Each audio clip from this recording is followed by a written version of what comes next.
What's up, guys? Welcome to Powerline Podcast. I'm your host. My name is Ryan Lucas. All right, this week's guest, inductee into the Lineman Hall of Fame, inventor of the Ox Block, as well as many other inventions. His name is Mark Groves. You probably know who I was going to say, but super solid guy, solid episode, tons and tons of value in this one. So please enjoy it. Let's jump right in. Powerline Podcast with Mark Groves.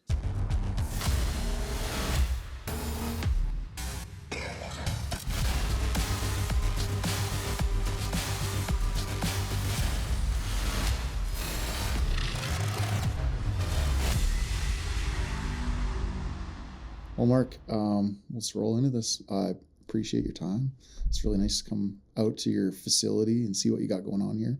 This is my first time to an NLC campus, and I got to say, I'm extremely impressed. I just posted it on Instagram this morning, just how impressed I am with the professionalism and the level of professionalism here. Not that I didn't expect it, but getting here and just everybody, just extremely professional, kind, open arm welcome. It's been really cool to be a part of it and see it and be out here. So Thanks for doing the show. Well, you bet. I mean, it's an honor. Think the world of what you've been able to do. I think anyone who, as a lineman, steps in and tries to make things better for the industry, that's pretty awesome. And you worked really hard at it. And I went back and watched your podcast, and watched you just get just better and better and better, and just the questions you ask and just drawing that information from interesting people that you and I think are very interesting, right? Like, we want to know what they think. Yeah. And, we're all pretty darn similar at the end of the day.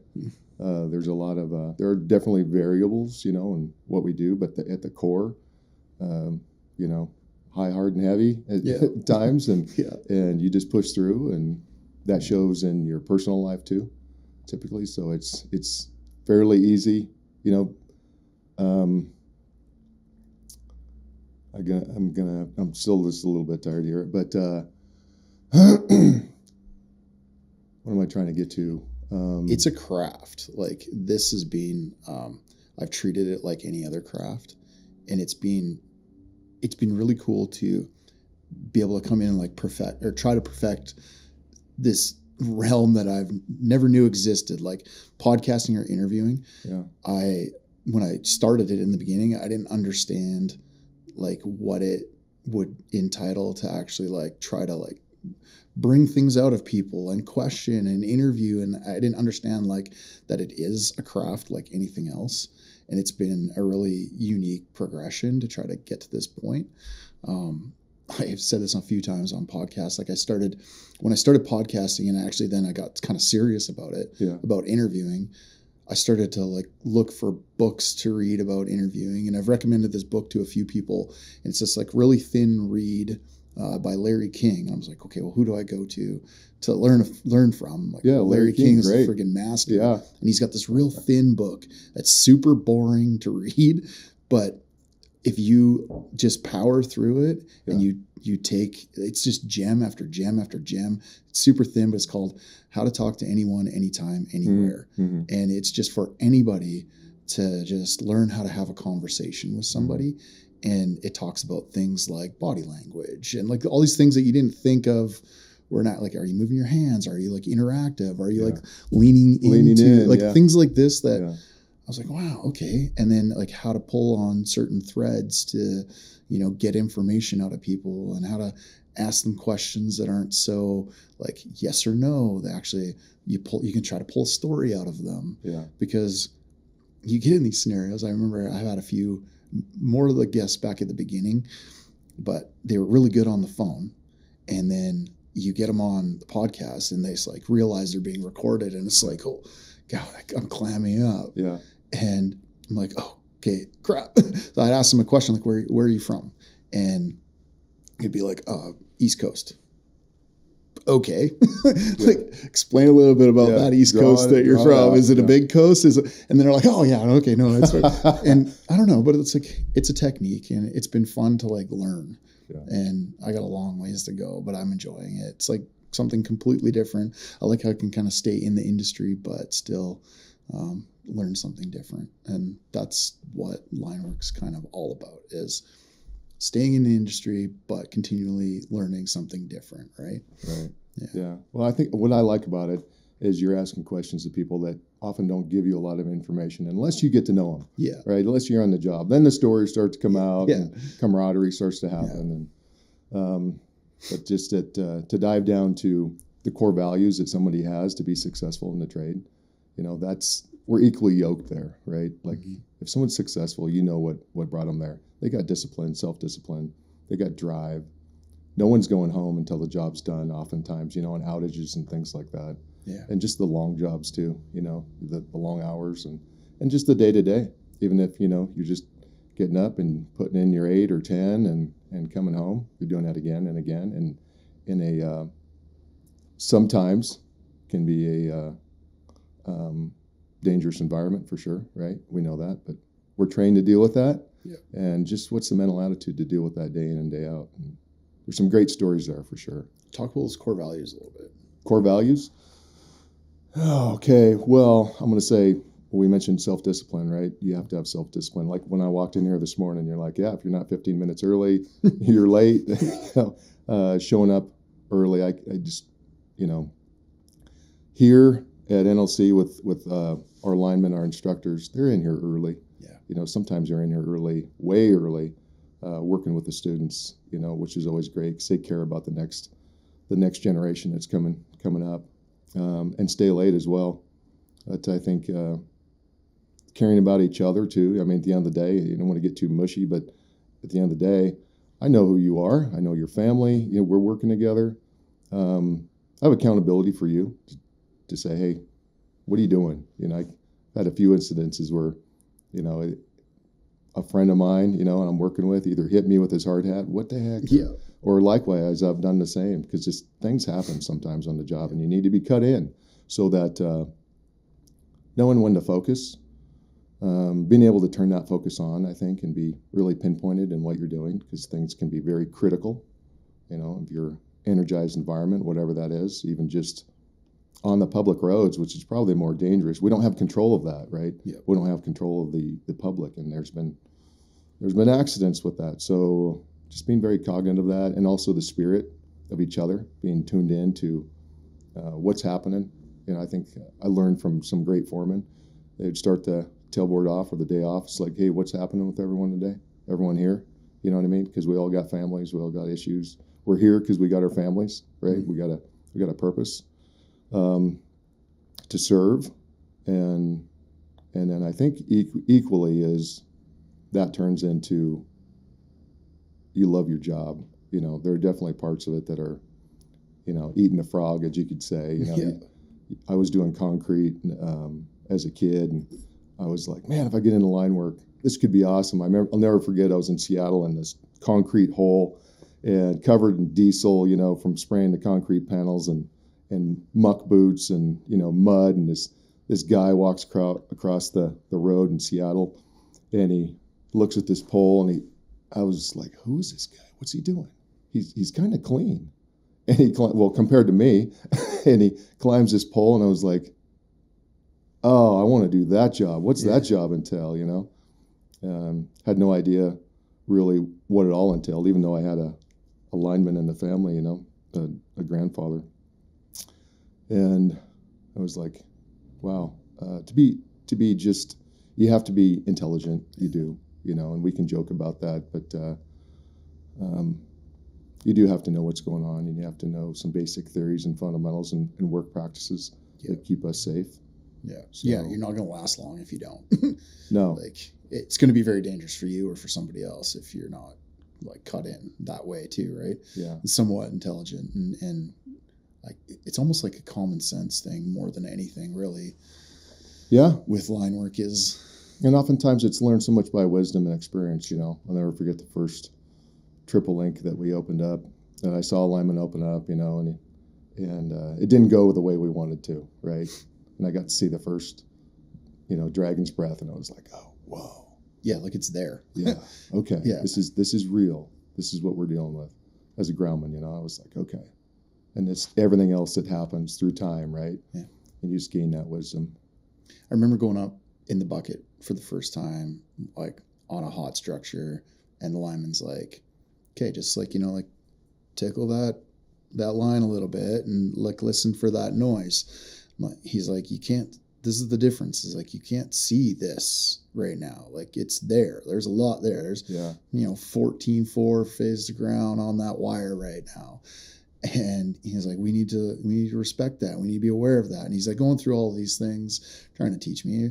And I just found it fascinating, like how there's that much energy, potential energy, just sitting right there.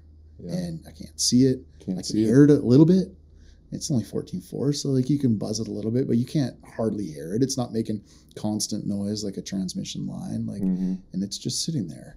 And that's what you got to deal with. And now add multiple phases everywhere. And I don't know. I just thought it was fascinating that we get to work in this environment with so much potential danger around you. Yeah. And it demands respect. Like you have to respect that.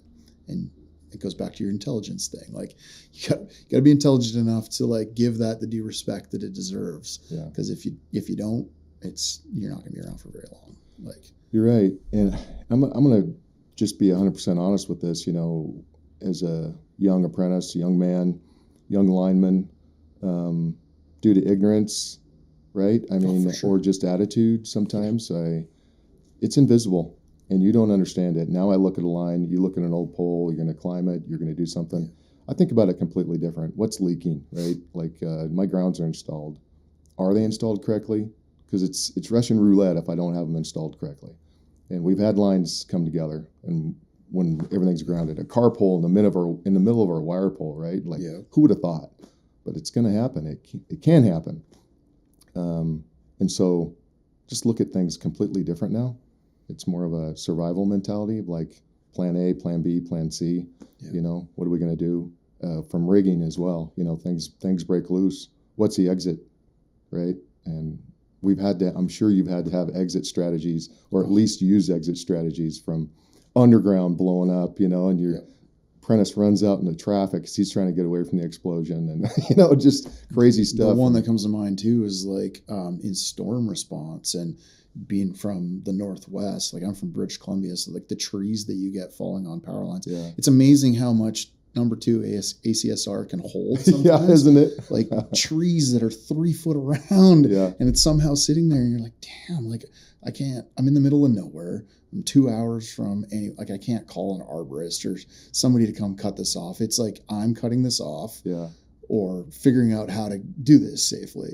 And so like thinking about exit strategy on something like that, like, how do I do this? It's not like a normal tree either. Like it's fallen down and there's tensions everywhere. So I don't know. It's thinking through stuff like that. Yeah, the physics of it. I just absolutely love the wire down or trees on the line. And man, some of it is pretty intimidating down in California too. You're getting in the redwood areas and just so many trees, right? And you get there and there's no tree guys there. We're clearing the line. Yeah. And sometimes way out in the mountains up in the Cascades too. I mean, no one's coming. No one's coming. Yeah. And if there was an accident, it's going to be a long time before they get there, right? And also, don't be a hero. Like, sometimes cutting that tree off means cutting the wire at each end and just letting it fall and then making more of a mess in order to clean it up proper. And don't try to get in there and cut the tree off because you don't know those weights and forces and those tensions. And you're right in the bite the whole time. Dude, that is so wonderful because sometimes you just need to back out. Yeah. Right? You do. You just go, you know what? This is a big tree. Block it all down. Which way it's going to go. Fix it after. Yeah, we can drop the wire, and just hold the structure up somehow, support it in any way we can. But that's the beauty. That's some of the beauty of what we get to do, Get the ropes out, rig and hoist, whatever it takes, get other vehicles positioned, snowcats or whatever, other trees, tying off. It's that's some of my favorite stuff for sure. Yeah. Up in the Northwest with sticks and just the challenges we have in those environments, from the cities to the mountains too, Where are you from? So I was actually born in Maine, Portland, Maine. And my mom was from Washington. My dad was from Maine, and they met in the Marines. And then they had me up in Maine, and then we moved back out to Washington. Okay. And so I was pretty much raised in Washington for the most time. Why move back to Washington? I think that's, the way I look at it is what I've seen most of the times with men and women is the women will need that support mechanism, right? So oftentimes you'll gravitate back to the female's family. Gotcha. You know, it depends on maybe, you know, who has a stronger family in that side. But Washington was a place where my mom had her family. And so we moved back there and got in there. We moved around a little bit. You know, I definitely moved a lot within Washington. I think I went 12 different schools and lived in Alaska for a little while. Love that. Remember trick-or-treating in the snow. It was Fairbanks. Yeah. Interesting. I always wondered what it would be like to live in Alaska for a minute. For a minute. I spent some time playing ice hockey. It was short. Like it was a week-long tournament, but we went to Anchorage and we got to like billet or live with a family of the kids that we were actually playing against. It was kind of like a fun little tournament thing or whatever.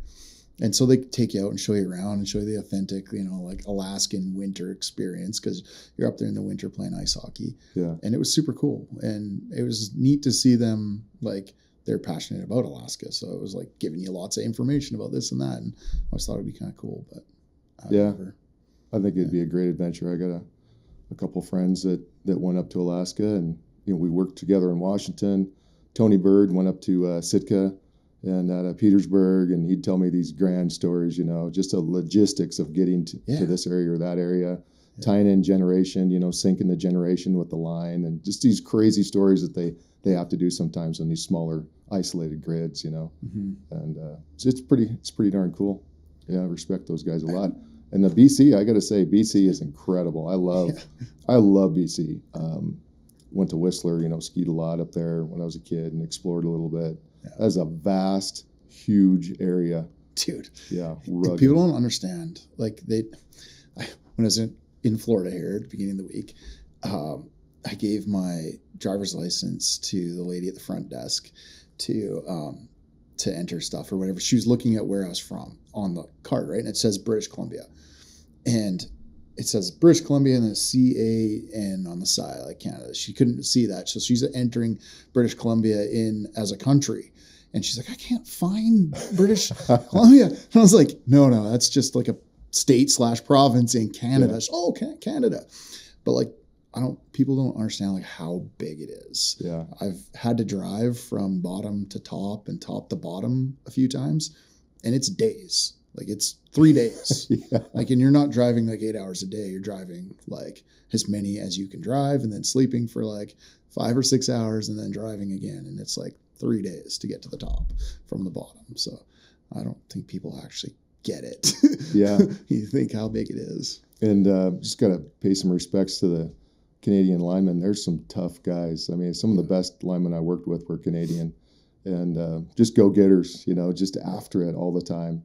I'll never forget I was doing some ox block training at one of the hydros. So one thing maybe not all U.S. linemen will know, they'll call them hydros. Unless you've been to like International Lineman Rodeo and got to mingle with some of the Canadian guys who are up on the border. They're hydros up there. I was up at Ontario Hydro, and I shared this story with you. I was doing some ox block training with Ontario Hydro, and this guy was out of Hudson Bay, right? Yeah. And I didn't really have a clue. I'm like, oh, Hudson Bay. No, it's pretty brutal up there. You know, there's polar bears up there, and you're living with polar bears and just all the aspects of that life. Brutally cold at times. And he comes up and he grabs, let me see this, and he gets it, you know, he starts clicking. I can rig with this, and I can, you know, blocks and, you know, mechanical advantage and prussics and all this stuff. And he's picking up on it. And then we got to share some stories, and I said, so what's it like working up there? He's like, oh, pretty good. And I go, you guys got good equipment, probably Ontario Hydro. And he goes, oh man, sometimes equipment breaks. It's not like you just red tag it, you know, we don't work it. They blew out both wheels on a dually, and they drove around on the rims for 3 weeks because of the winter until they could get the tires in. It's all you got. It's and they all just you have. And that's just like, at the core. That's what a lineman is, right? Like you just do it. This is all we have. This is what we're left down to. You know, you broke the line truck. We got a wheelbarrow now. You know, how are you going to get the job? I'm not saying a wheelbarrow, but you know what I mean. You have to you have to fix it. You have to get it back up.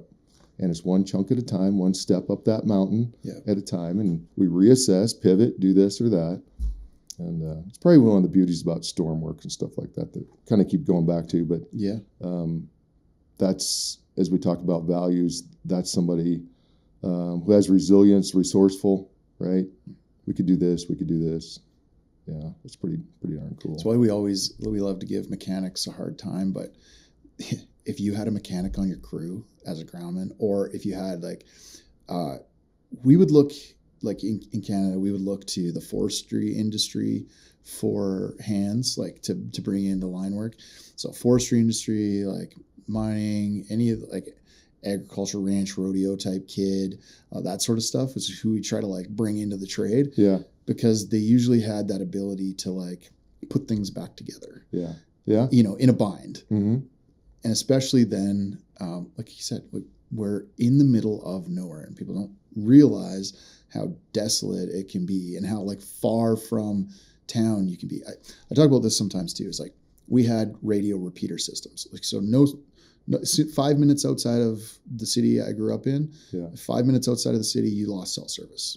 Like, and you didn't get it back ever until you got back inside city limits. Yeah. And so we had radios, and those radios had repeater systems. So sometimes to call 400 miles down the road, you transfer 4 different repeater towers and trunks, and like you had to know how to work your radio to do that and call out. And people don't understand, like, what are you talking about? This like radio repeater system? I'm like, it's handheld radios, like big antennas on your truck and towers on mountains. And like, you'd have to call those towers, pushing different buttons and get to the next tower.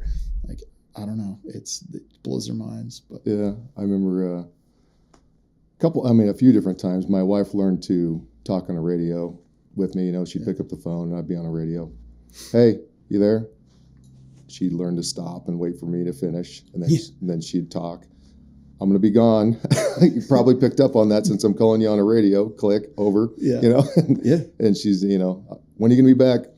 Not real sure. Could be 2 days. Could be more. Over. And but that's kind of the adventure, though, too. Yeah. 100%. When did you get into the trade, or how did that happen? How did you find out about line work? So I guess there was that one moment that I was working in Seattle. I was doing concrete, started my own concrete business, had this goal when I was young, business by 20 years old. So I started doing foundations. And you're a go-getter from the start. I was just kind of motivated for sure, had my own pinnacles, mountains I wanted to climb, I guess. And the kind of the highs and lows, feast and famine of that, because you make a bunch of money and then you're like, I'm going to go ski, I'm going to go play, and just being a young man like that, not married or anything. And then I got married, and I'm going to say that was a pivotal moment where I was like, okay, failure's not an option. What am I going to do to support her, us, and hopefully some kids someday, that'd be great. So she had a cousin who went to Northwest Lineman College, probably one of the first classes in, I think maybe it was 94, maybe it was 95, I think it was like 94. So we went out and looked at it, and I was doing ironwork. So I'd switched over from concrete to ironwork. I was working on, it's going to date me pretty old, but I think it was the 767 building up in Everett, doing ironwork with ironworkers. And I was like, oh, this is awesome. Really enjoy it. Definitely a tough crowd to work in. And when you brought value, that really felt good. And so I enjoyed that. And but it was a significant amount of travel. Not that line work isn't, but I was like, well, she had a grandfather who worked at Bonneville Power and an uncle who worked at BPA as well. And one was a system operator, and her grandfather was a substation lineman, I think is what he referred to it back in the day, where they climbed everything inside of the substation, essentially. So her cousin went to Northwest Lineman College. We went out and checked it out. I'm like, well, this looks pretty good. This could be fun. I hate electricity. I hated electricity. I got caught in so many electric fences when I was a kid, messing with the bulbs, the family's property, and, the cousins getting you to, take a leak on the, go ahead, you can do that. You can get away with it because it's water. And it's like, oh man, these miserable experiences. But I was like, you know what? If someone teaches me how to work with high voltage, I can do it. Come on, if they teach me how to do it, I can do it. I hate being shocked, but let's give it a go. Yeah. So we were all in and got some support from family to go go through NLC, and went through the program, and hit the ground running. I ended up going to PG&E, signed the books at 1245, got out as a equipment operator, had a lot of equipment operating experience, and earned my apprenticeship essentially. Worked really hard. Had a low top You're West one Coast. of the OGs for NLC then. Yeah, I am probably one of the OGs. Yeah. That's unreal. For sure. Aaron Howell was my instructor. No kidding. Yeah, and definitely a mentor and high counsel for me throughout my life, for sure. That's amazing. It's changed in a million ways, but real quick, how has it changed from when you came through to now? We're a couple of the big ticket items. Well, we don't free climb anymore. Yeah. So I was free climbing. You did date yourself with that one. Yeah. Aaron would have us dig a handhole right in a parking lot, in a pavement. It was this old mill in Meridian. We'd dig our handholes, set our poles, and then free climb over pavement, So it was definitely inspiration not to cut out and hit the ground. And we'd do 10 in the morning and 10 in the evening or 10 in the afternoon, climbs. As it wasn't the first day. It wasn't like first day. We learned how to climb, and then we were doing that by the time we got out. Definitely a lot more focus on the academic side and the field competencies. Like we had basic field competencies, truck operation, digging and setting poles, hand setting poles. A lot. Those fundamental things really haven't changed. Yeah. What Aaron brought to it, and believe me, this was a small class. We had like 17 guys, I think, in that class. But some of them I still, talk to today. They were doing great in the trade. Amazing. Just Brian Reed is just this awesome guy at eWeb, and more buddies down at PG&E are still working down there. Where we are now is we pretty much took what Aaron delivered in there, and that was a tie. Like he cared, right? And he drove you to success. Like it was up to you, right? Yeah. Here's the opportunity. Here's what success looks like. We've carried that on. That's probably the most important thing we can do. And Aaron was super smart, a great educator naturally, and we've instilled that into all of our instructors. So they go through a professional training educator, a whole nother apprenticeship, a DOL recognized apprenticeship, 4-year apprenticeship that these guys go through. Amazing. To be trainers. And so at the Idaho campus, I think most of our guys are level 3 or level 4. So level 3, you get a DOL certification, and level 4, you're considered a master. And it gets deep into psychology, right? Like you were talking about leaning in and listening to somebody, asking the right questions, you know what I mean? Getting those guys and gals to engage in the classroom and in the field too. Trying to find out what you're thinking right now. You're overthinking it. Like just simplify it. Yep.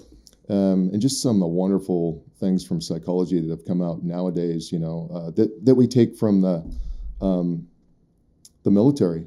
That's one of the things that's such a good fit is box breathing, these techniques that just calm you down, relieve the anxiety. A little more we try to socialize. We want the guys to get together and create support mechanisms inside because we know that that's very successful. Those guys will be more successful if they have a good network. Think like when we went through our apprenticeship, you knew all the guys when you went to class. My wife calls it line camp. My son's at line camp right now at the Lazy Q, and it's these are your buddies, right? Yeah. And you care about them, and you want them to succeed. You don't want to see anyone drop off, and occasionally that happens, right? We make bad choices, or we're just life changes, whatever. We know that if you have a group that you can work with, it's really important to connect. And there's always those one-offs guys that are just top A students, highly skilled already, super focused. I mean, failure's not an option for these guys. Yep. They're going to get through the program. They don't really need that support, but that's few. That is really few. And they're going to be leaders in the industry. There's no question. But I'd say the majority, it's really important to have that socialized network. We build it in the class. We build it in the field. We look to build leaders on crews, understand what that looks like, and every day they're getting the real message of what it's like in the field, because everyone's asking that, right? Like we are naturally forecasters. We're thinking about what's the weather going to be like when I get to Idaho when you showed up here, what should I wear? Same thing with these guys. What's it going to be like on the job? Okay, well, we're doing this competency and here's how it applies to the job. And I can give you we open the class up. So you open it, you talk about outcomes. of what the class is going to be about. Then you get into a demonstration. They demonstrate maybe what the competency is. It's real fundamental. Yeah. But it's intentional. So there's a whole class on the subject, whether it's in the field or in the academic side, that covers, here's the outcomes, here's what we're going to learn today. You know, the short side of this is, here's what you're going to learn today. Going to demonstrate it or deliver it, and then you're going to do guided practice, right? They're doing it, whether it's academic or in the field, and you're going to close. You're going to talk about what you learned today. Yeah. It's super simple. Simple. Yeah. It's simple, and as you get better at it, you just get great. I mean, just it's a craft. It is a craft, yeah. and it comes from inspiration and purpose.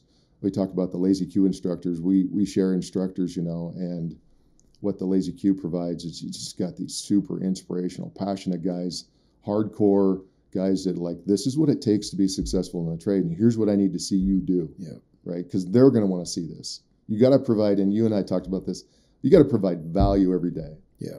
If you don't provide value, if I don't provide value every day, we're not going to have a job at the end of the day, right? 100%. And we could have a one-off, right? We could have a one-off.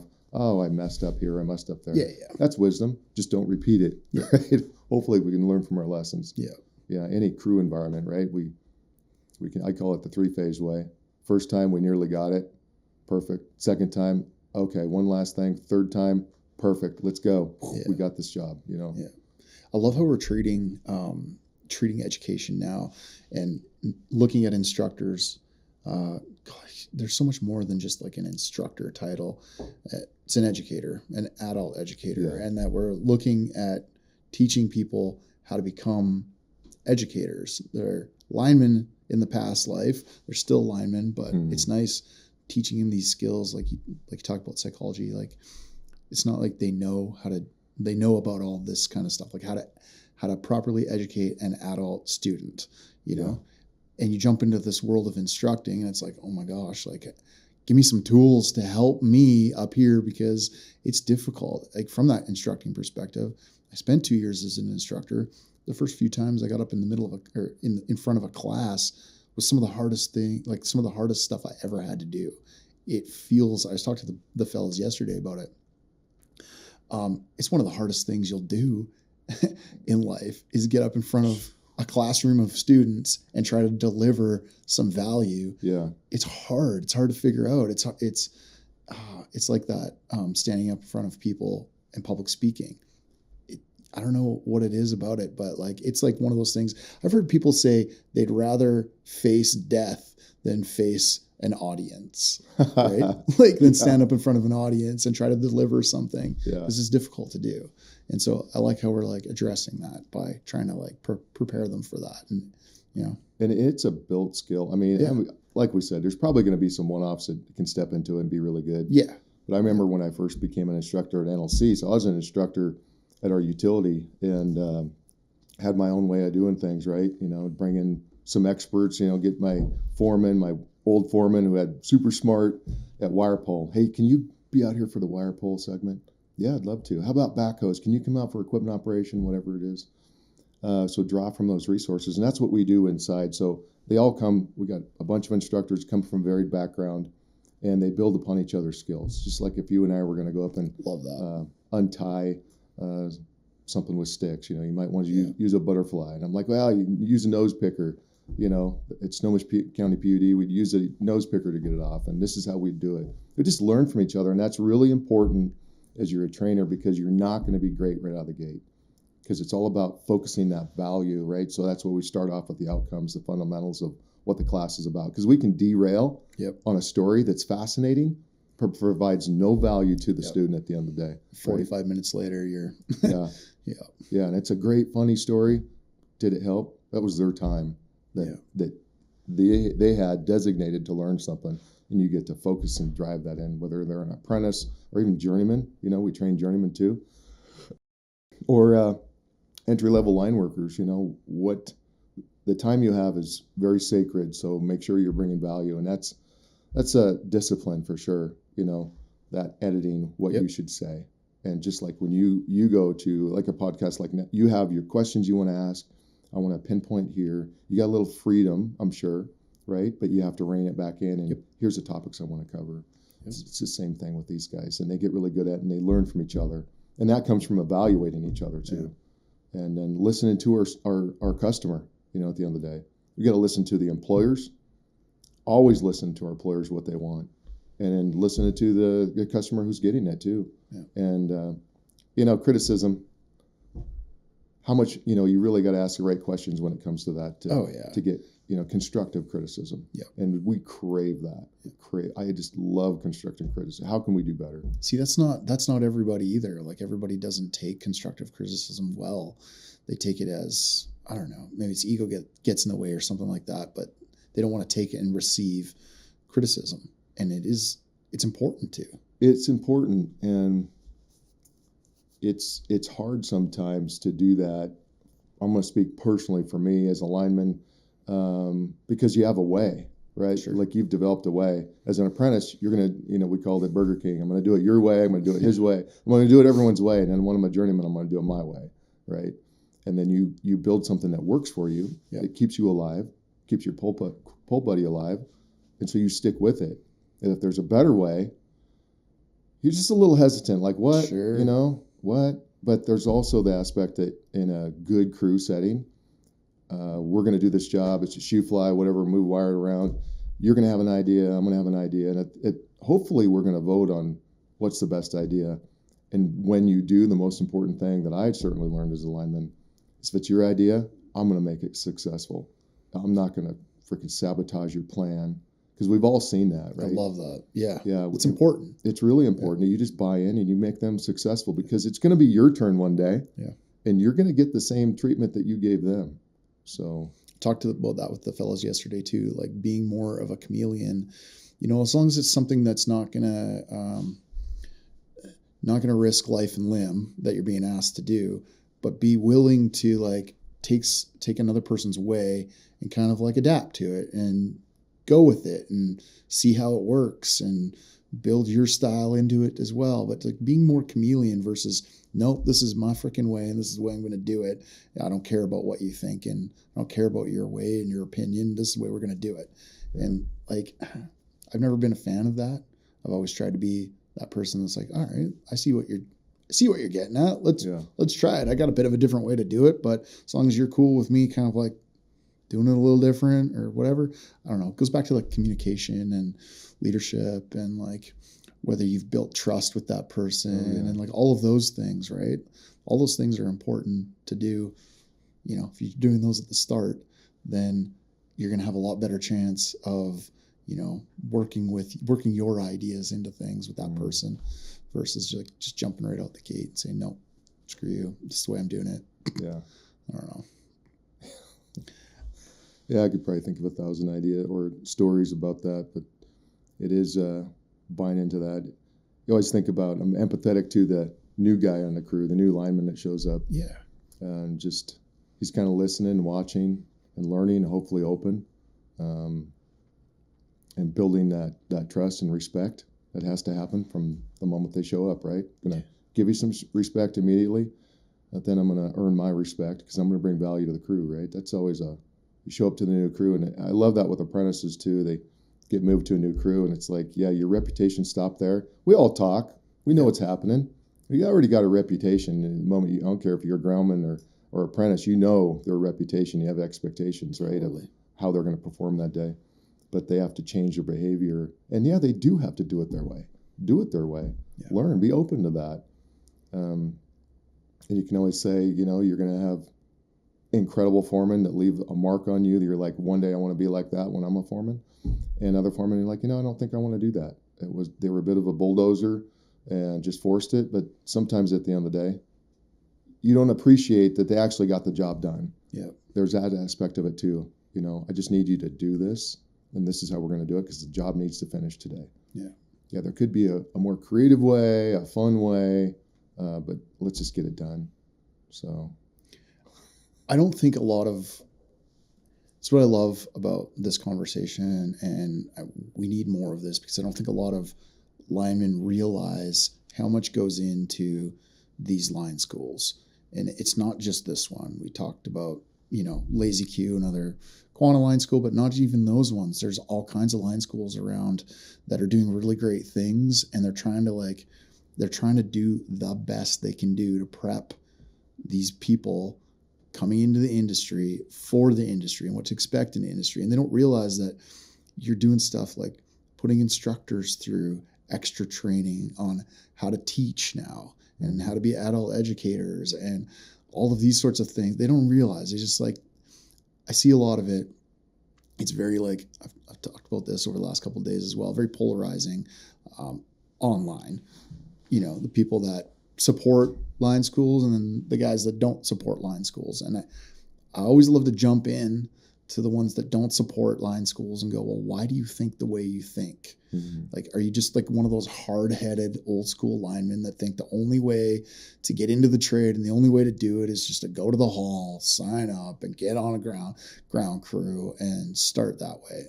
And they think, you know, they'll throw it in there like it's a waste of money or it's this or that. Yeah. And I always call bullshit on it. I'm like, well, who are you to say that it's not that person's path or way in and that it's not important?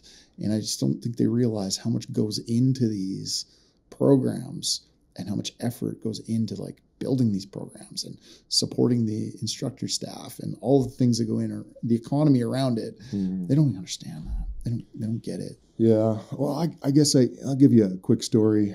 Personal story is my son's an apprentice now, apprentice lineman.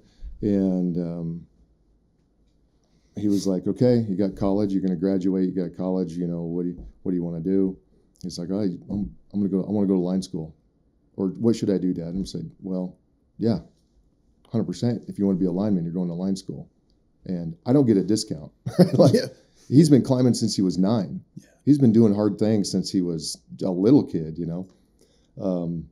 Tears coming down. He's just, you know, picking up nails on the, you know, when we're building our house or something. It's like, yeah, he's doing hard things. I've built that into him, and it's going to be hard, but you need to understand some fundamental things that are going to prepare you that I recognized when I went through my apprenticeship at PG&E. When I got there, I was a great climber, right? I was a great climber. When I went to Transformers, easy. I picked it right up and flew right through it. The rigging aspect of it, electrical theory, you know, I'd already gone through all that, and it let me focus on my apprenticeship and do really good in my studies when I had to go out to Livermore and do my training. I was really good at it. I got to focus more on it, not so much anxiety of the studying aspect of it. Still studied, sure, you know, but it really prepared me for it to be successful in that apprenticeship, and that's why I look at. We want you to be successful. Our program, we want you to be successful day one. What's that mean? Provide value as a groundman. Some of these guys are going to come out. They might get an apprenticeship, but just look how the trades changed. We kind of went to, you were always going to be a groundman, then kind of like, well, you're getting right into apprenticeship in some cases, and now we're seeing a lot more of a trend to we want to evaluate as a groundman, maybe less pre-apprentice opportunities. And there still are some opportunities where like, well, they evaluate you and they're like, wow, we're going to make you a first step already. We see that in you. And that's individual, right? That's maybe prior work experience that they've had that lended to it, the work ethic, the integrity, the common sense, fundamentals. Maybe it's the frontal lobe connected. I mean, I'm not sure.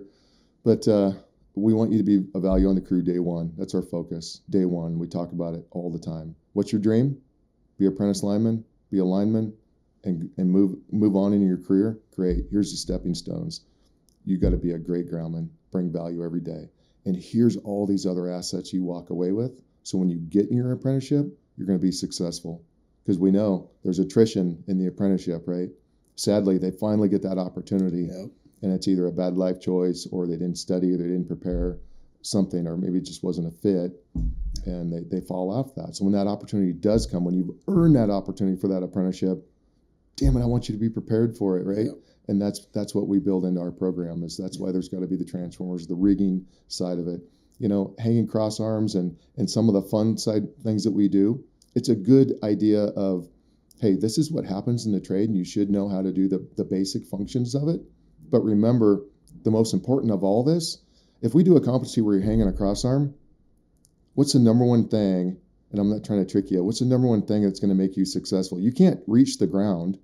So you're going to climb up with your cross arm on your back and the drill and everything else. It's your groundman that makes you successful. Yep. 100%. So we always tie it back as, who are you getting as your groundman where you're going to go do a comp? You're like, failure's not an option. I gotta get this comp done. Yep. I have to pass. And in our apprenticeship too, right? We're going to do a comp. I don't care what it is. Who am I working with, right? If it's based on someone else, I need to make sure they're great. Right? Well, you can take that to like right to the lineman rodeo. You know, you're Oh, going to yeah. go to the rodeo. Yeah, you got 2 all-stars in the air. Yep. Who you taking with you to work the ground? Dude, that groundman better be great. Yeah, that has to be great. Yeah. Has to be the best groundman you ever had. Because if it's not, it doesn't matter what you're doing up there. You're just sitting waiting, wasting time. Oh, the timing better be. Yeah, he's stepping on right the there. ropes. He's dropping Sliding off shit. some hose, and the bag's right there. Boom, boom, boom. Yeah. That's down. Something else is up. It's, I mean, at the highest level, right, of like our fun competition of the ILR and all the other rodeos, your groundman better be an all-star. He is more important Yeah. than the ones up top. I would bet.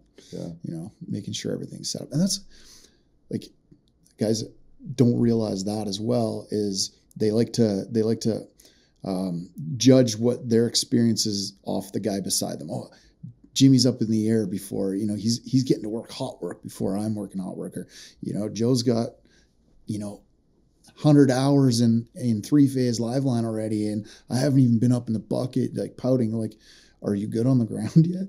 Like, spend some time down there. I always used to like the groundwork as well. Like, I like being able to lay everything out the way I want to lay it out. Forecasting what that guy wants. Exactly. Not what I want or not how I think it should go. Yeah. How do they want it? And lay it out and forecast. That's wonderful. It goes back to the forecasting thing. What do they want? I'm watching them. Yeah. Should I have the hook up and ready to go? Should I throw a clothespin on there because I think they're going to need one more clothespin because that it's windy and that one's going to fall off? You know what I mean, or whatever. 100%. Yeah, just those little things like that. The forecasting side of it is huge, and you got to tie back to the all-stars on the crew. Let's say at the ILR on the job every day. Yeah, it's the attitude. Yeah, and one of the things I've been doing lately has been studying what greatness looks like, right? What does greatness look like? What do the college coaches want for basketball? Basketball players, right? So there's one, they had 3 categories. This one coach had 3 categories, right? D1 college. My youngest son wants to go to basketball. I'm like, okay, let's take a real look at what it would take to play college basketball. First, got to make varsity. Let's just talk about high school. Steps, yeah, because the odds of actually getting into college basketball, even slimmer, right? Varsity team, slim. You got to be great at your high school. But then to go to college, that's a whole nother level. So what's it even take there? Let's really study what it takes to be that top 1% of a high school team, let's say. So it applies back to success in the line trade as well. So there's kind of 3 different categories they put them in. One, it's mindset, which is attitude. Okay, so are you pissed? You had a chip on your shoulder, or are you? I love dirt. I love challenges. I love working in vaults. I love working on towers. Whatever. You got a great attitude. It doesn't mean you have a smile every day. I love a smile every day, but it means you're there and you're ready to perform and you're ready to do whatever they want, right? So attitude and then skill tied together. That would be the number 1 pick. They got it all. And there's a certain percentage that have that, right, in our trade. There always is and everything. It's going to be that top 10%, 5%, whatever. They got it all. Then it's going to be, well, the second pick might be they got the skill. Their skill is really good. Maybe often as good as 1, but their mindset is off. And then there's 3. The skill is a little bit lower, but their mindset, their attitude is beautiful. The college coaches say, I'll pick 3 because he'll surpass 2. Because his mindset is his skill will get better.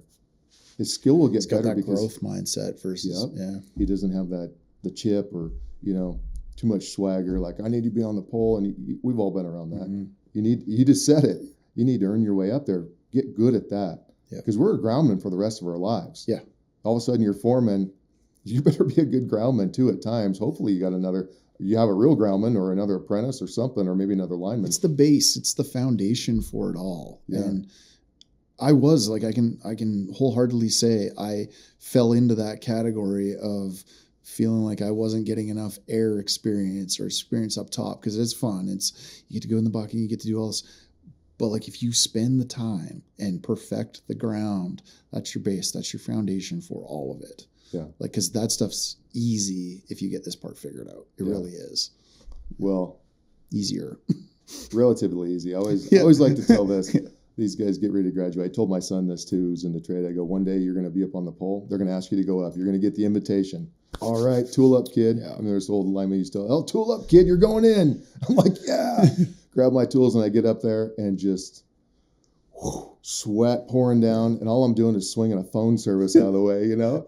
But I got 2 crews out there watching me because it's the end of the job or something like that. And the linemen just start to gather because they want some entertainment. You know what I mean? Totally. And they know that, let's see how he does. And I can just remember those first early experiences of just sweat pouring off. And I got high voltage just, 6 feet away. And I got secondary, within a couple feet. And just, oh my gosh, everyone's watching me. I got to perform perfect. You're not going to perform perfect.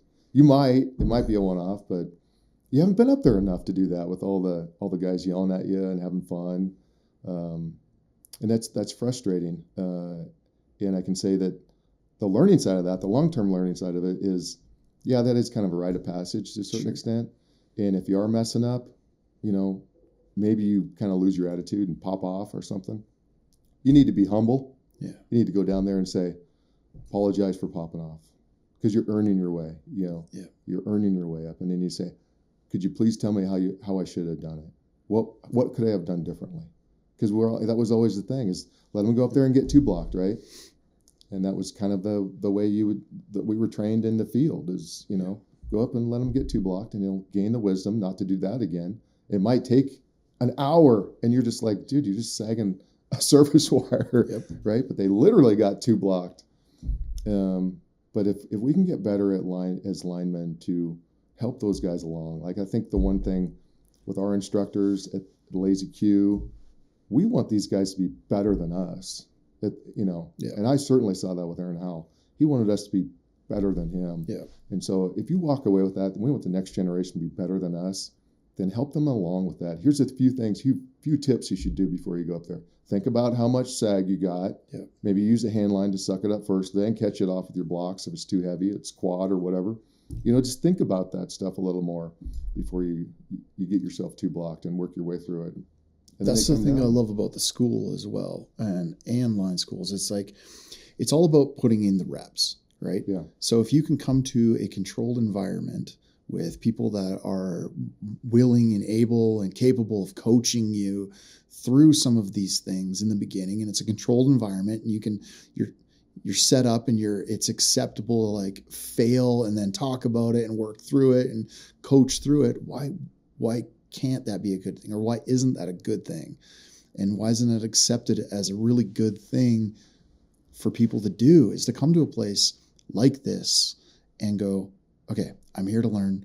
I'm here to put in some of those initial reps so that when I get out into the field and I'm that guy that the lineman sends up the pole to do that thing at the end of the day so everyone can kind of stand around, you've already got an understanding of what that feels like, because you've done it 100 times here. Yeah. And you're like, okay, I know what this is going to feel like. I'm going to go up there. I'm going to fuck up a little bit maybe, but I'm going to work my way through it.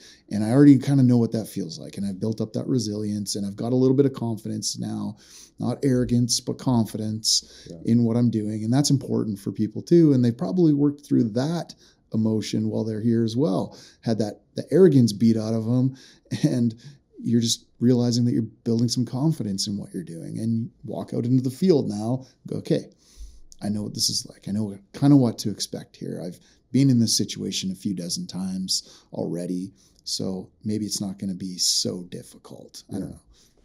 That's my take on it. Yeah. It totally is on behavior that you've got to be humble all the time, even as an apprentice, because you're in school learning about all, series parallel and everything else. Maybe you've got in capacitors, start talking about microfarads, And you come out on the job, well, what's the microfarad rating on that capacitor bank? And the lineman's going, Shut dude, up. you shut up. He's like, I don't I've know. been building line for the last, as a JL for the last 5 years. I don't care about microfarads. Yeah, don't touch it, shunt it. Yeah. Open it up. Okay, wait. 5 minutes. Okay. Yeah. Shunt it out, bring it down, change it out, whatever. So the guy, you want to talk about that stuff because you feel like it's a part of it, but you got to realize where you have the self-awareness of where you are and who you're speaking to. Yeah. Right. And be humble and ask them a question, before you spout. You know what I mean? I think that was always a good lesson. Maybe we're on a big wire pole and I've been looking up wire tension, started getting in the book, I'm like, oh, okay, swan. And I start calling swan and, all these raven and, cockle and all these names. It was kind of fun amongst the apprentices, but you get out there and you say cockle to someone, you're like, shut up.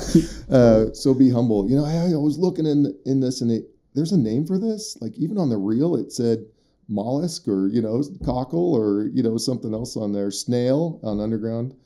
And is that really the wire name? Well, I guess so. Yeah. I don't know. I don't really care. I'm going to install it and get it in and get it hot. Let's do that safely before we get too egg-headed around it. You know what I mean? So it has value. I'm not saying it doesn't. And certainly it's great to have somebody who's as dry as OSHA can be. It's written in blood, a lot of that, right? So you need to know the rules that we need to operate on because if a crew gets shut down, that's not good, right? If we've overlooked something, that's not good. You and I were just at the AGATC conference and just talking about, this is the IBW apprentices, right? And these journeyman linemen are setting the rules for these guys across the nation. Yeah. And we're hearing more and more accountability for the apprentice. Like, yeah, you need to speak up. Like, there's an expectation. I got to put cover on this. If you're 5th step, 6th step, 7th step, we've got to put cover on this. You know what I mean? You have to be accountable to that. The safety side of it. I love that too, though. I love that because so often the apprentice goes, I don't know. I'm an apprentice. It's your job to teach me. And they get to hide behind that. Well, I don't know. I'm like, I'm sick of you saying, I don't know. This is actually a common sense item. You should know this. And if you don't, like, you need to be held responsible for not knowing it. So why don't you know this? Or why can't you speak up and say, look, I know the difference between right and wrong here, and you're wrong, in the most respectful way you could say it. But, this needs cover up. Like, I'm in 3-phase hot here and I'm, encroaching on my limits. The rules say this has to be covered up. And if you're not going to do it, you're making me not do it. I'm out. Yeah. I'm out. I'll fight you on it. That's a rough conversation. So imagine, I just want to put this scenario. You're a JL and I'm up there working with you, top step. And I have to have a relationship with you, right? And what's that relationship built like? Exactly. It's built out of respect, trust, a mentorship hopefully is there too. Yeah. But I got to provide value. If I provide value every day, you're going to invest in me more. Yeah. Right? Like, okay, he's an asset. He's actually going to make my day easier because we got a whole bunch of work to do today. And man, if Mark, yeah, let's get it. Good idea. Let's throw that up there. Yeah. Okay. I don't want to jeopardize him. I don't want to jeopardize his apprenticeship. When we have to think like that, man. We're getting paid. Yeah. We're getting paid to be safe. We're getting paid to be safe. So let's do it. It's like those movies that start with the incident or like the thing, and then they go rewind a few weeks earlier, and it shows you everything leading up to like that moment, right? Mm-hmm. So if you take the same context and you go like, what led up to that moment? Yeah. Where you have to make this decision, whether to do something unsafe or like to point it out or not point it out.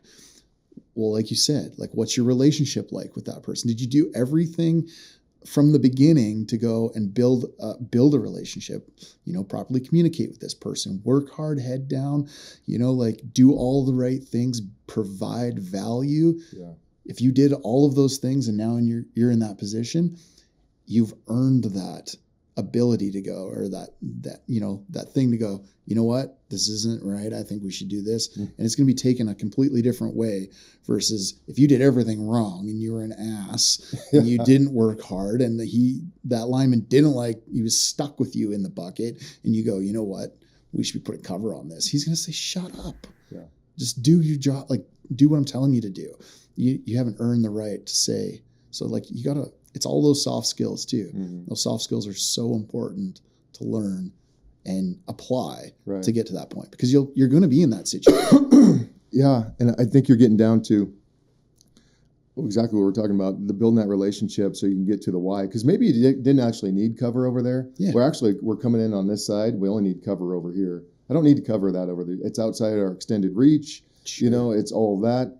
But I'm not going to explain to you why, because we don't have that relationship. Exactly. Not that they shouldn't. Exactly. Right? Not that they shouldn't. Yep. I'm going to say that. And every situation is different. But if you've earned the right to ask the question, you earn an explanation, right? Here's why I'm not covering that. Because we're not going over there. That's outside of our extended reach. We're okay. We covered this. We're good to go. Yeah. Oh, okay. Yeah. Yeah. We don't need to create a rubber tree. We just need to cover up what we're supposed to where we're working. 100% right. Yeah. 100% right. When did you, how long did you spend in the field? When did you come to NLC as part of the instructor group, and how did that progression go? So I left NLC. I started out at PG&E in April 96, and then went through traveled around, worked at a few different places, and then came to here in 2010. And I was building tools in the industry. I was doing line work, loved it. Troubleman, foreman, lineman, which is actually the greatest job in the world. Troubleman's pretty darn fun because you're kind of like a maverick out on the road and calling crews when it gets too heavy, right? Yeah. You get a lot of adventure on that side of it, and some other challenges. But came here and got to experience. I was working with the crews as well, kind of a GF type role, sending crews out, getting jobs prepared for them, which was a lot of fun. It was a big eye opener on that, just clearing obstacles for the foreman, Sure. That was a lot of fun. And I was designing tools along the way. And Aaron was like, hey, you're an instructor back there too. I was doing instructing and got a lineman's rodeo going at Chameleon. It was the Washington State or Andrew York Lineman's Rodeo in memory of a lineman who was killed on the job. And we got a scholarship going. So we had a lot of fun stuff that was going on. Started doing rodeos a lot more and developing products, from on my own. And Aaron was like, hey, come on out here. You like instructing? Yeah, I love instructing. Well, we need you, and we need your ideas along with you. And so let's come here and come up with some great ideas, instruct. And of course, I loved Aaron. Man, he was just always a mentor. I'd call him up all the time on the job, or occasionally here and there we'd connect. And I was like, all right, I like what you're doing, and I'm seeing more and more NLC apprentices. And man, it was growing so much, and definitely loved the idea of bringing great people into the trade. And so came here, became an instructor, and my first class, I remember them telling me I'd grown through so much in that first few months. They were like, oh, Mr. Groves, man, when you first got here, like, it was really hard for me to stay awake in the class, 100%. And by the end, it was like engaging, asking questions, telling stories that were relevant to what the learning outcomes were, and then going out in the field and applying it and say, here's the value, here's what you're going to do. And then throwing all these extras in, like Matt Parker, you interviewed him, just he's adamant about every opportunity you have when students are excelling to give them more opportunities. Like, you need to learn how to throw rope. You know how to throw rope? Because we're always throwing rope over surfaces, over trees, everything else. Adding in those things, and that really became a lot of fun. So it was 2010, came here, and I think I was foreman. I was troubleman and then went back to foreman. Loved running crews, absolutely loved it. Had just definitely grew as a journeyman. How I was an instructor, So I put value in my apprentices. I want them to be better than me, right? Adamant about that. And so it was like, hey man, I have an opportunity to touch so many more lives. And that was amazing. As you and I spoke earlier, I got students who'll come back to me who were made linemen, man, and you see pictures on social media, kids in a house and toys and lineman stuff, you know, and then they move on to a foreman, and they move on to general foreman, and then they'll come back, hey, you want to hunt together? And it's like, we can hunt now. Yeah. You know, we can go hang out and have fun now. It's just to see this beautiful story that they did, that they built with their lives through our career and gave back to the industry. You know, they were impactful, value-added members of the line trade. And in some cases, they went off in different areas too. They were doing line work, and then now they got off into the tech side, and they're programming the equipment. And I mean, some guys went off of my students, became fiber splicers, and then got into a utility over here, and then just gravitated into different areas. There's so many different aspects that the doors open up to. But I know I kind of just started around on that one. I love it. That's like, I've always talked about that part of the trade being very cool, how you can like wander into different areas. Like here I am still in the industry, but podcasting like wasn't even an option when I started. It didn't exist. And now I'm over here doing this thing, still providing value add to this industry, which is so cool. So it's like, you don't know where you're going to go. That's one thing that's really unique about this industry. It's like, it's pretty hard to do that in like accounting or something. You know what I mean? Like it stays pretty segregated into that bucket, right? Yeah. But the line trade is like, you can go do a pile of different things in a pile of different ways in this industry. From substation, we get guys that go through the program and are like, this is great, but I kind of drawn to substation. Yeah. Do it, dude. There's so many substations that need to be rebuilt. New ones need to be built. Yeah. Old ones need to be rebuilt. It's fun work too. Yeah. It really is. I had the chance to build a few like smaller scale substations during my time as a lineman, just like 60 kV subs and 138 kV, 230 for like sawmills and things like that. It's fun. It's cool. It's neat work to change it up and like go to one site for a period of time versus us always traveling around and building line, and like 2 days later you're 80 miles down the road. This was kind of neat to like, you know, figure that all out in one little area. Like, substations is dope. It's cool. It is, yeah. Even system operators. Yeah. That's pretty interesting, the whole switching side of it, you know. Yep. Because you got to be careful with your crews out there. No one's switching on top of those guys.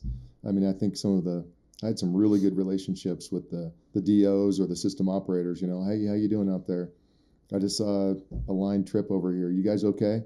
Just calling and checking on us. You know, I really appreciated those relationships with system operators. And again, goes back to building relationships with the people you're working with, right? Yeah. And how you treat them and how they treat you. Because when you're in a bind and you need that, like, are they there for you or are you there for them? You know? Yeah. Talk about inventing. We've chatted about it a little bit. Yeah. We talked about it at the beginning of the show. How it's just kind of, it's in a lot of us as linemen to tinker with things and try to like improve upon them and make them better. And I've seen a wide range of people like yourself that have been able to take an idea, develop it into an actual physical product that is out in the world and being used and on a mass scale. But there's a lot of linemen out there that have tinkered with things and they make things and they're using them. Their crews are using them, or just their one crew is using this thing that they built or Jimmy rigged together. Yep. But like, talk about that whole process of taking an idea to something that's actually widely used in the industry, because it's like a really neat thing. And I think more linemen, if they knew how to do it, how to do that whole thing, like that whole process, would start to do it, and we'd have more tools available or ideas, you know, in use. Yeah. So let me start this off as number one. It's not easy. Like, I've been working at developing tools. Yeah. I was a lineman. You know, as soon as I topped out in the 90s, I was like coming up with ideas, right? I'm like, oh, this could be great. I literally have drawings and submitted and tried to get things going, and it took a long time. So, but I also want to say this: don't quit. like it's a hobby until it's not a hobby. So you put a lot of money in the hobby, a lot of time in the hobbies until it's not. And you crack the code eventually, you build a reputation. And then now people are asking me for ideas, hey, what about this? What about this? Input on it. I went through this whole transition as a lineman building these products. It was like, my precious, mine. And I didn't want it to get out because you hear these horror stories of these ideas getting out in the trade, and now they're all over. And I feel like I've had a couple ideas like that. Yep. But you also have to realize that you're not the only one to ever think of this. You're not the genius that came up with this idea. I mean, there's some smart people out there. The idea probably just hasn't been marketed correctly, right? It really hasn't been marketed correctly. So there's your opportunity. I've also heard, not to interrupt you, but I like this analogy with ideas, is ideas aren't necessarily ours.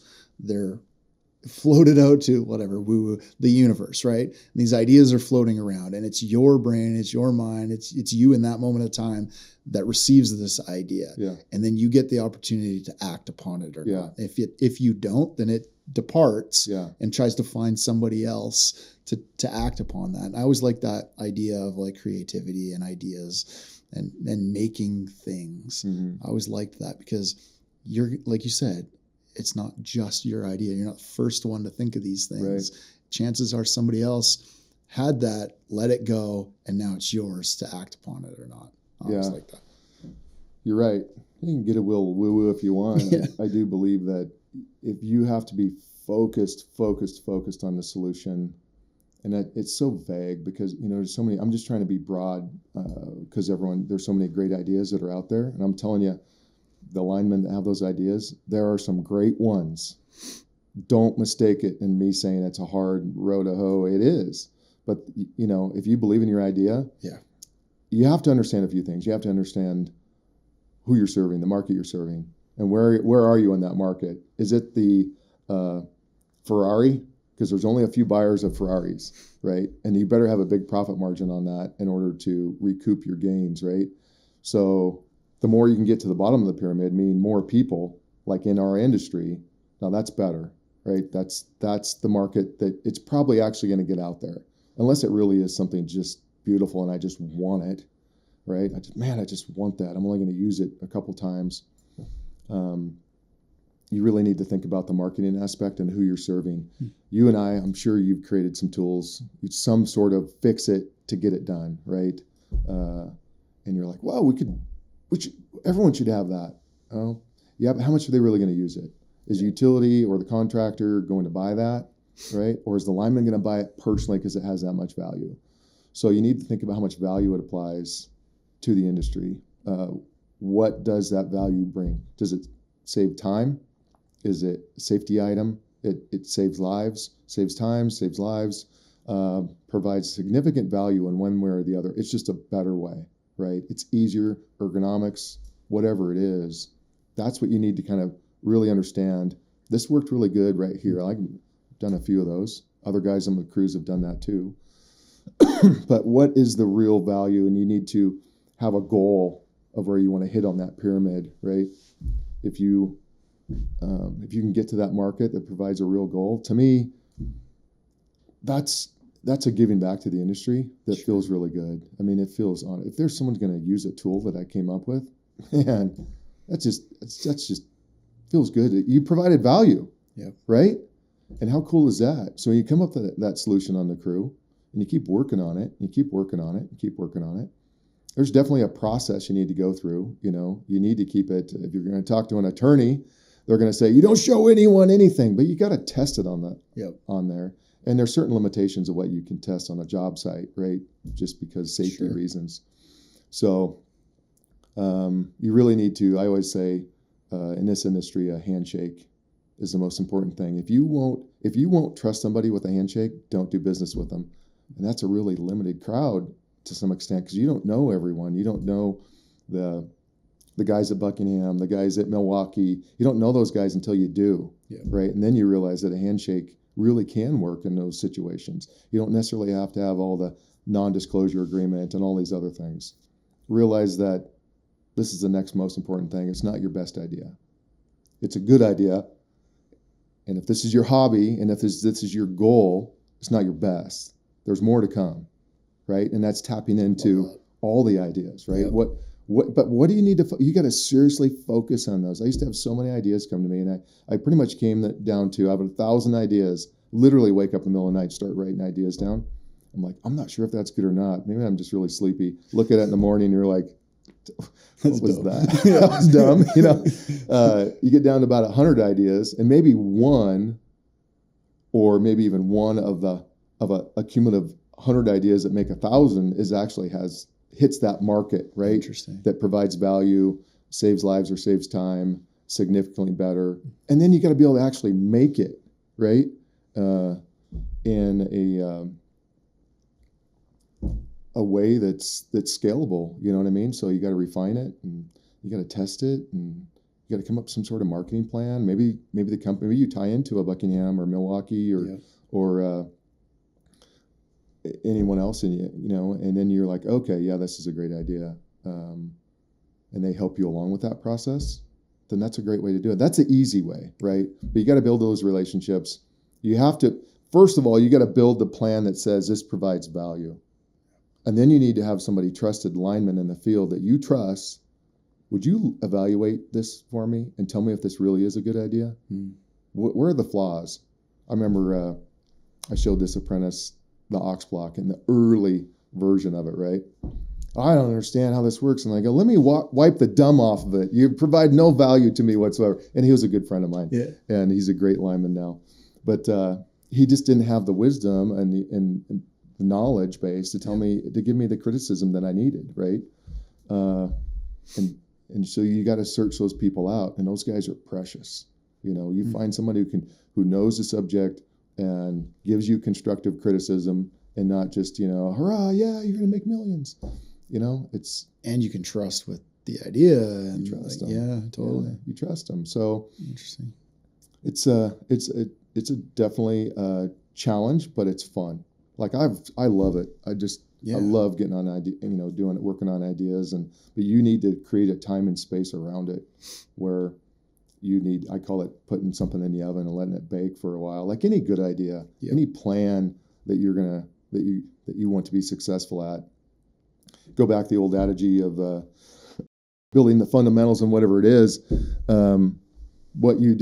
What you practice in private is what is publicly displayed, right? Is what you display in public. Yeah. So whether it's on a podcast or whether it's an idea that you work on, everything that we do when we practice the fundamentals of focus, and it's real estate. You know, so many linemen have been successful in so many areas because they understand hard work. I think that's one thing. So it is hard work if you want to be really good at it. So just know that going in. Hard work, consistency. That was one of the things I tell people about this podcast. Even was like, I just stayed consistent with it. And I heard this somewhere or read it somewhere, but like the moment it fails is the moment you stop doing it. So if you haven't stopped yet, it hasn't failed yet, meaning like you just stay consistent with the thing. I was about ready to pack up the podcast and stop doing it. Yeah. And like almost was days after I decided to just keep going, I got a DM from Reggie and said, hey, COO of Quanta Services, let's talk about maybe how you could come do this full time for us. Yeah. Like days later. So like it's that whole thing, like you're almost through the wall. And if you just realize that if you just dug another foot and a half. There's always that image of the diamond, right? Just another 6 inches. But you're right about that. I think anything when you're building skills or understanding of something, there's something I say too. So you're right about you feel like you're about ready to fail and you're ready to pack it all up. There's also the mindset of like fail fast. You talked about Andrew Huberman and I listen to him because he's a sports neurologist essentially, right? Ophthalmologist, neurologist. Yep. And it's about failing fast. Like, how do we learn really quick? Well, fail fast. Yeah. Fail fast. Understand what you did right. Repeat that. And there's like mental breaks you can take. You close your eyes, relax for a minute, 10 seconds. Your brain processes it 20 times faster than you can actually think it. So while you're thinking it, your unconscious mind is processing it forward and backward. It's insane. Like a supercomputer. And I just think that we I didn't know that. And I'm like, oh, I need to practice more of this kind of just stop. I failed. What do I need to do right? And just give yourself a moment. Yep. We're so critical of ourselves, We're always our biggest critic. Yep. Terrible at this. I'm terrible at that. I couldn't do that. I thought I was good at line work and I failed on this thing. No, you are. You're good at it. You're good at it. Just don't quit. Yep. Right. Just don't quit. And then, like we talked about with line work, if you did something wrong, don't do it again. Yep. Don't repeat it. Fail fast, but don't quit. If you're going to do something, go in with an action, a plan that's feasible. Right? Like feasibility, I think, is probably the biggest thing I've learned. Really resonated with me in the last few years is feasibility. Yeah. Because I've taken on such big tasks, building my own house when I was a young lineman, doing call out, a volunteer firefighter at the same time, doing a lineman's rodeo at the same time. Like that stuff wasn't feasible, and have a great family. You know what I mean? It's crazy. Also, don't get hung up on other people's opinions, right? Don't get so hung up on that. You often don't have the support of other people until you've already made it. So when you're in that time of like trying to make it or trying to come up or trying to be great at something, you often don't have the support of many people. It's a select few. It's maybe like your closest family member or your one closest friend that's like got your back and like, I support you. But chances are you don't have a global support system going, you're awesome, your idea is great, you're going to make it. It's not until you made the ox block. Everyone goes, good job, Mark. Yeah. Instant success. But you don't see the 8,000 iterations of it and the countless hours and time and mental energy to get you to that point. So don't get so hung up on, I don't have the support of other people. Who cares? Just keep going. If you believe in it, just keep going, keep pushing forward with it, keep consistent and keep trying until you don't want to do it. If you don't want to do it anymore, don't do it. Yeah. But don't get hung up on, the support of other people. We could apply that right back to getting into the trade too, for the guys who are, you just don't quit, right? You keep looking for opportunities. How can I provide value? How can I do it? But I don't want to take away from that. I do, from the idea of inventing things, I do want to give you something, buddy. Oh, that's no for way. you. Thanks, bud. Your very own ox block, if you don't have one already. No, I don't. This is great. Can't say that anymore. I appreciate it, man. This is so cool. It's been a lot of fun, I tell you that. It's such an amazing, it looks simple when you hold it in your hand. It looks simple when you use it. But like I said, I've seen some of the iterations of how you got to this and knowing your story of how you got to this. It's not simple to come up with stuff like this. But what's neat is it was a human that made this. You came up with this idea along with, your trusted counsel and you made something and it's cool. People can do this. Yeah. There's linemen out there that come up with ideas every day. And I've been on those crews. I'm more like a user of the tool. I've come up with a few little ideas for things like that. I'm creative in other ways.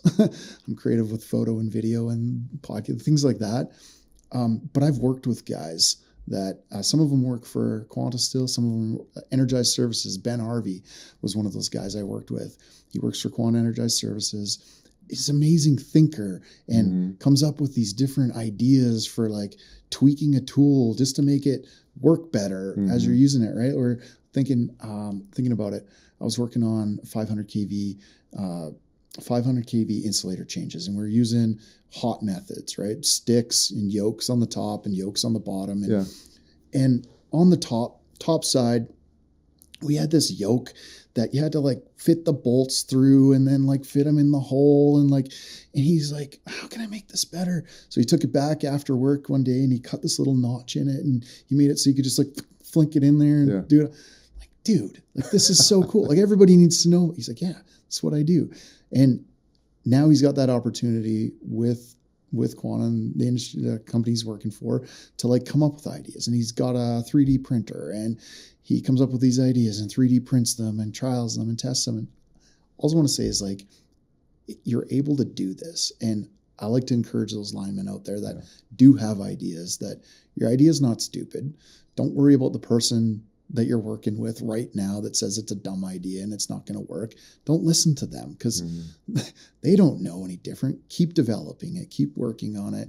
Find the people and the tools to help build your idea and bring it to life, because like, look what you can make. You can make amazing things that really benefit the trade and the industry. So it's super cool. Yeah.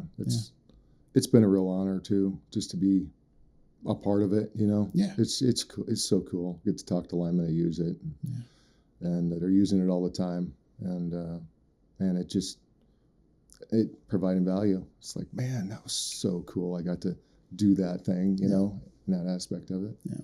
So it's a real honor to serve our trade like that. It truly is, you know.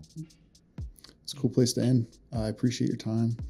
Thanks for doing this. Thanks for being on the show. We should do it more often. We can do it more often. Yeah, appreciate you. Well, you're awesome, Ryan. I've think the world of you and what you're doing. I think watch your podcast, and you got some incredible linemen on here. It's inspirational for me. I'm just like, wow, these guys are top tier. And just the information that's shared from grounding and theories up in Canada that we could use, that we should use to just the heart and spirit, you know, listening to Madison and just who that guy is, and just amazing. These incredible people in our industry. And you are drawing those people out and get to hear those stories for the rest of us, which is inspiring, right? Like, we should be building the next best generation all the time. Yeah, focused on that. So really appreciate the work that you do, Ryan. Well, buddy. It's been an honor to be here. Thank you. Appreciate it. Thank you. All right, guys. Once again, hope you got some value out of the episode. I know I did. I enjoy every single one of these conversations, and I hope you enjoyed listening to it. One more time for the folks in the back, if you could like, subscribe, follow, make sure you're following either in audio form and video form on YouTube. Much appreciated. All right, guys. Play safe. Peace.